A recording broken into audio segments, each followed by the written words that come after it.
Goldilocks and the Three Dinosaurs, as retold by Mo Willems.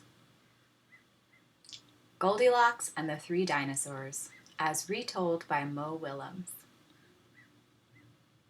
Once upon a time, there were three dinosaurs: Papa Dinosaur, Mama Dinosaur, and some other dinosaur who happened to be visiting from Norway. One day, for no particular reason, the three dinosaurs made up their beds, positioned their chairs just so, and cooked 3 bowls of delicious chocolate pudding at varying temperatures. "Oh boy," said Papa Dinosaur in his loud, booming voice. "It is finally time to leave and go to someplace else." Hee hee hee. Yes, continued Mama Dinosaur. I sure hope no innocent little succulent child happens by our unlocked home while we are, someplace else. Har har, harg harg! Then the other dinosaur made a loud noise that sounded like a big evil laugh, but was probably just a polite Norwegian expression. The three dinosaurs went someplace else and were definitely not hiding in the woods waiting for an unsuspecting kid to come by. Sure enough, 5 minutes later, a poorly supervised little girl named Goldilocks came traipsing along. Just then, the forest boomed with what could have been a dinosaur yelling, "Gotcha!" but I'm pretty sure was just the wind. The loud noise was immediately followed by another loud noise that sounded kind of like, "Be patient, Papa Dinosaur, the trap is not yet sprung." But that could have been a rock falling or a squirrel. Either way, Goldilocks was not the type of little girl who listened to anyone or anything. For example, Goldilocks never listened to warnings about the dangers of barging into strange, enormous houses. So, as soon as Goldilocks came across a strange, enormous house, she barged right in. Inside, Goldilocks immediately smelled the 3 bowls of delicious chocolate pudding. "Mmm," said Goldilocks. "That chocolate pudding smells delicious. If only I could get all the way up to the top of that counter." Then Goldilocks noticed a very tall ladder that just happened to be there and certainly wasn't left on purpose. Goldilocks climbed up the ladder and found herself face to face with 3 gigantic bowls of chocolate pudding.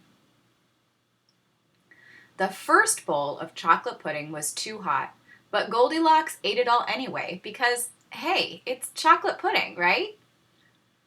The second bowl of chocolate pudding was too cold, but who cares about temperature when you've got a big bowl of chocolate pudding? Not her. The third bowl of chocolate pudding was just right, but Goldilocks was on such a roll by now, she hardly noticed. Soon, Goldilocks was stuffed like one of those delicious chocolate-filled little girl bonbons, which, by the way, are totally not the favorite things in the whole world for hungry dinosaurs. Tired and groggy, Goldilocks noticed 3 chairs in the living room.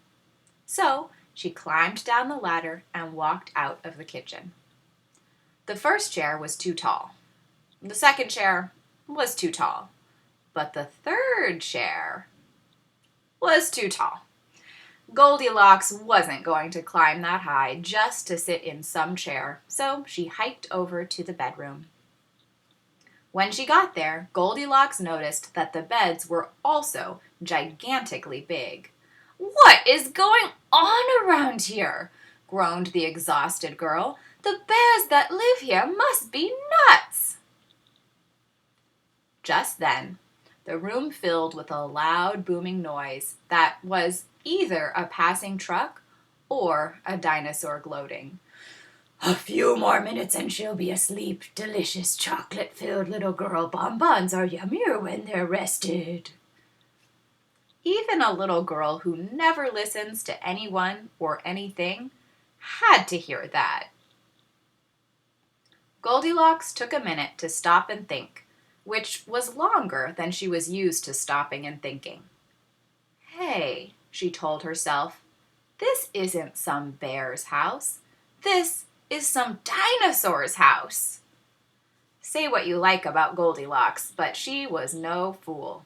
As quickly as she could, she ran to the back door and got out of there.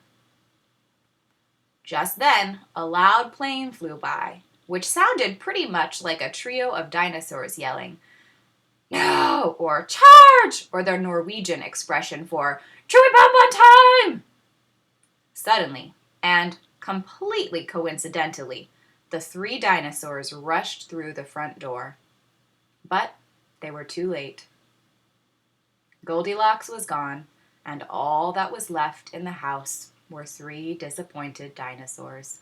The end.